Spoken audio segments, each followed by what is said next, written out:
Okay, so getting back into our coverage over the Teenage Mutant Ninja Turtles, we actually do pick up with a new storyline known Shadows of the Past. Now, when it comes to the first chapter of this storyline, it does pick up literally where the last one left off at, where we kind of find out that when it comes to April O'Neil, she's slowly learning about the idea of the turtles, because the last time she saw these turtles, they were just regular turtles, but now they have been mutated and they have been changed into Teenage Mutant Ninja Turtles. Now, she has not met Splinter yet, but she also did not see Hob either. But now she's going to find out there are other characters out there who are also mutated besides the turtles, Splinter and Hob. Now, we also have to remember that Splinter was kidnapped at the end of our last video by Hob, who is currently working for Baxter Stockman, the owner of Stock Gin, where April O'Neil was interning at.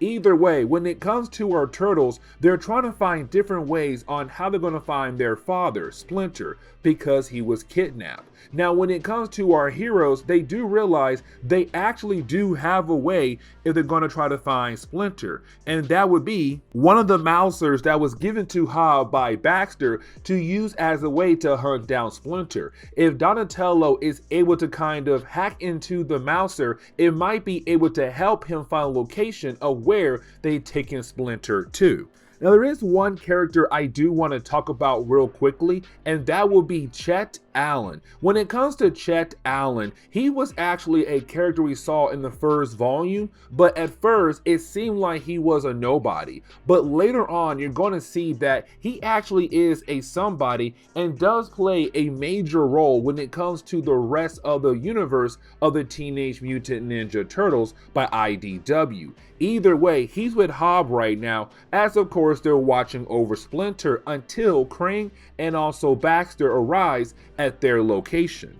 Now, we have to remember that Baxter is working for Krang. Now, when it comes to Krang, unfortunately, we have no idea about this character just yet. The only thing we do know is that he is a general trying to win some kind of war, except it seems like his war is on another planet away from Earth. Either way, he hired Baxter to work on different kinds of projects to kind of, help him win the war. Now, one of those things was the mutagen, which of course did mutate the turtles into Teenage Mutant Ninja Turtles. But something else he had Baxter working on was actually the psychotropic compound. I had a hard time saying that word. Either way, when it comes to that particular compound, Krang wants that back. But the thing is, it was only given to one character, and that would be Splinter. And so they're trying to get that from Splinter, but also the mutagen as well. And so when it comes to Baxter, he informs Krang that Hob was able to grab Splinter and currently watching over him. So sooner or later, Krang should be able to get at least two other things he wanted from Baxter. Now, when it comes to Baxter, he has no idea the turtles were actually able to find the location of where Splinter was actually taken to, which of course was Stockgen. Now, when it comes to our heroes, the reasons why they were able to figure out where Splinter was taken to is because, one, they already knew the Mousers came from Stockgen. Two, they also kind of realized that if April O'Neil knew who they were before they were mutated and she was an intern at Stockgen, then it would make sense that Stockgen would be the place where Splinter was taken to. And so, of course, you do have our heroes go over there to break into Stockgen to hopefully find their father. Now, after a few pages of our heroes, fighting their way inside, taking out different kinds of security guards, once they do reach the main room where Splinter should be at, well, they kind of find out they're too late, that somebody else came in and took Splinter and had beat down on Hob, but also disappeared with Splinter as well. And so you have Leonardo ask Chet Allen, okay, what happened here? What happened to Splinter, the rat that you guys kidnapped? And you have Chet Allen tell Leonardo and the rest of the turtles that their father Splinter was taken by a group of ninjas. And you already know who. The Foot Clan. For unknown reasons, they came in and grabbed Splinter and got the heck out of there. But we do come to find out that Splinter was kidnapped by the Foot Clan, except that is the moment where he is introduced to a character known as Karai. Now, when it comes to Karai, at first, you would believe that she is the leader of the Foot Clan, to only find out that is not true. The actual leader of the Foot Clan would be Shredder, who just walked into the room all like, "What's up? I'm here. I'm the boss of this entire clan." And Splinter cannot believe who he just saw right here. And so we come to find out in the second chapter why in the world the Foot Clan went out of their way to kidnap Splinter, to only find out they want him to actually join the Foot Clan. They believe that he will be a great member to the actual clan because they have been watching him very closely and they realize he's one well-trained fighter. Now, when it comes to joining the Foot Clan, you just can't walk in and be all like, "Hey, I want to be part of your group." No, you have to go through different kinds of trials. And so unfortunately, when it comes to Splinter, he gets put in one where he has to fight against different members of the Foot Clan. Here's the thing though, Splinter did not say yes nor no about joining the crew. It's really them saying, "Oh no, you are going to join no matter what. But before you do join, you have to show us how great you truly are. You must show my master Shredder how great you truly are. So fight against this guy right here and let your trials begin."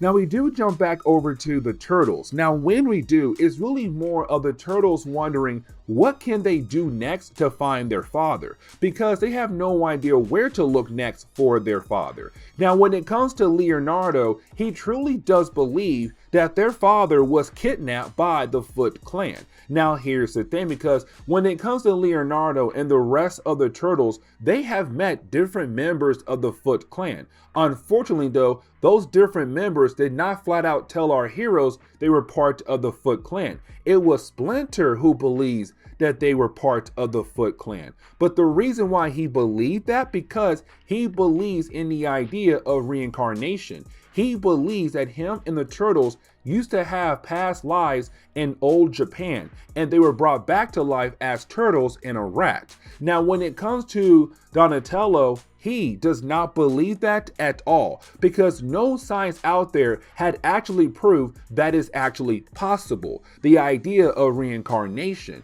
And so until some kind of science comes out and says, "Oh no, it's actually possible," for Donatello, there's no way that him, his brothers, and their father Splinter have been reincarnated from their old lives in old Japan. And so it does lead into an argument between Donatello and Leonardo. Now, April O'Neil and Casey are able to stop the fight to inform the Turtles that she knows where they can go next as a way to rest and eat some food and to, try to figure out what their next move is going to be.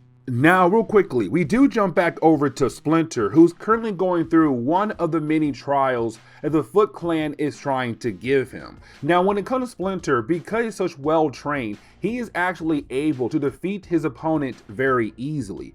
Except when it comes to one of their trials, you have to show the ability that you're okay with killing.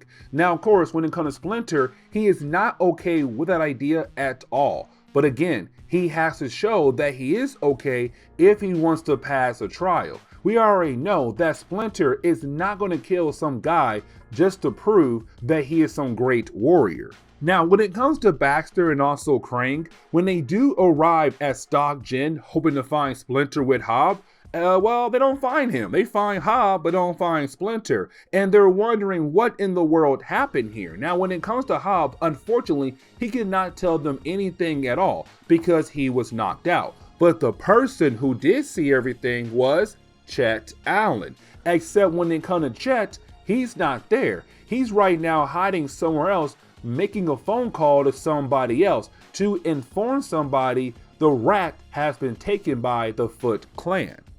Now we do jump back over to the Turtles, April, and Casey, where we kind of find out you do have April taking everyone over to a shop that her parents actually own. Now, this shop has been closed down for years, and apparently her parents were going to do something with this shop, but unfortunately her father had a stroke. Either way, the shop still belongs to them, but no one goes here at all, and so the turtles can hide here for the time being. Now, when it comes to April and also Casey, they're going to leave for the night, but come back after the daytime is over, because April does have some exams to take care of, and Casey has his own things to do as well. And so the turtles are going to stay here for the night until they are able to figure out what they can do next to hopefully find their father. Now, when you have April and Casey leave, well, that is the moment where you have somebody else apparently watching them from the distance. And again, we have no idea who this person is,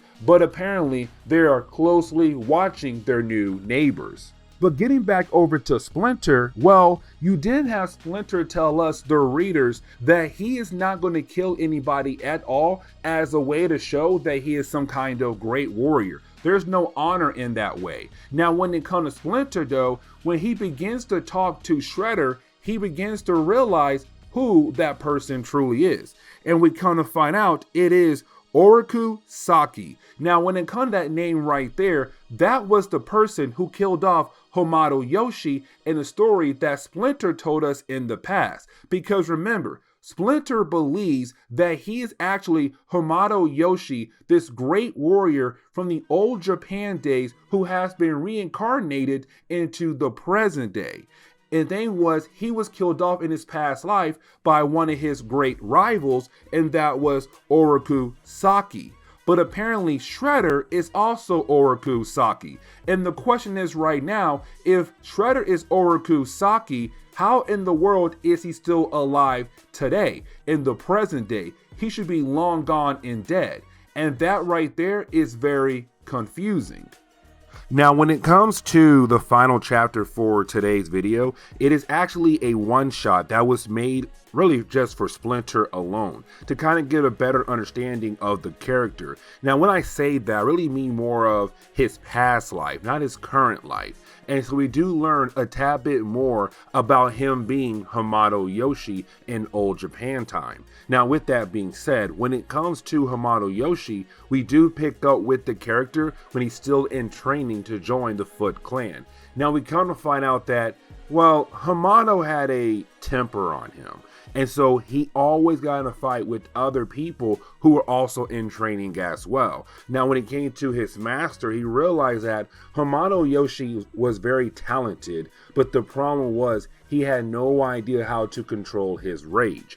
And so you actually had his master take him over to the forest and find a spot in the forest to have him meditate. He's all like, listen, you need to find a way to help yourself control your rage, to control your anger, because sooner or later your rage is going to get you in trouble and possibly other people around you as well. Now, while he is meditating, that is when he meets Tang Shin. Now, Tang Shin is actually somebody who's very important in Hamato Yoshi's life. And the reason why? Because this is the woman that he falls in love with.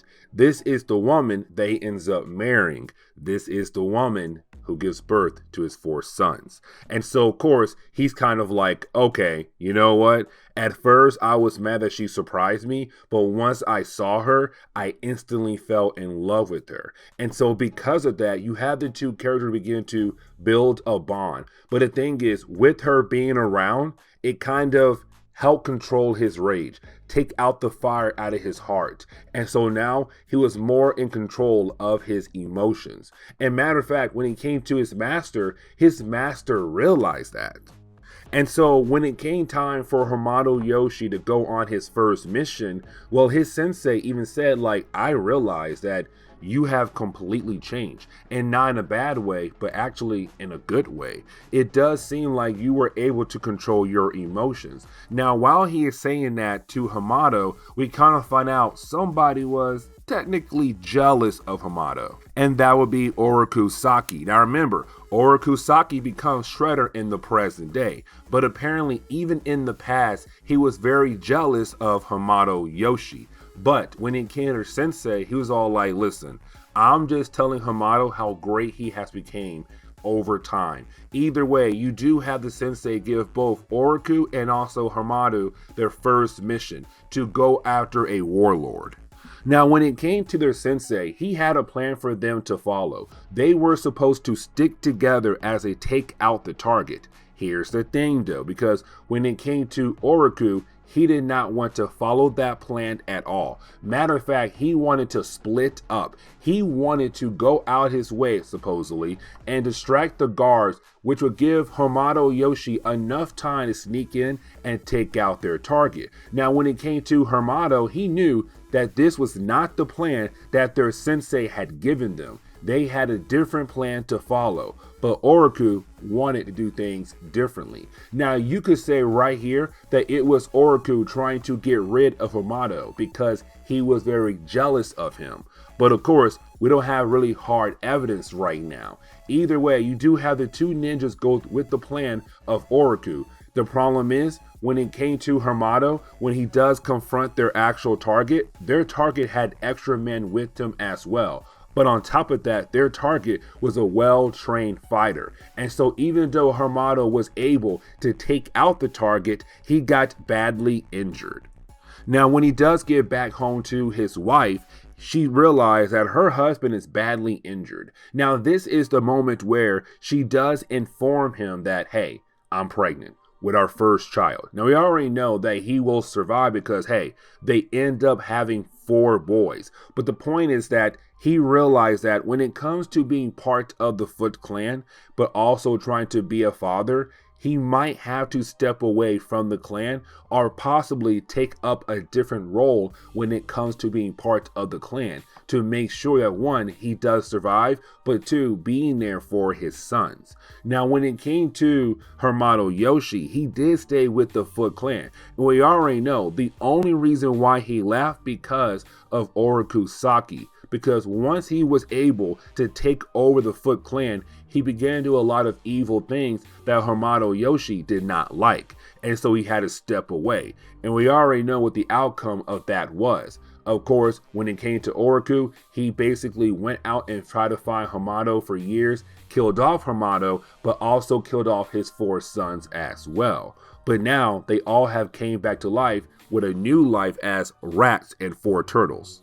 But this is where we are going to end today's comic book video. So please leave me a like down below and subscribe. Also, if you have any suggestions on books I should read, well, please let me know in the comments below, because you never know, your suggestion could be a future video down the road. But guys, see y'all next time. Later.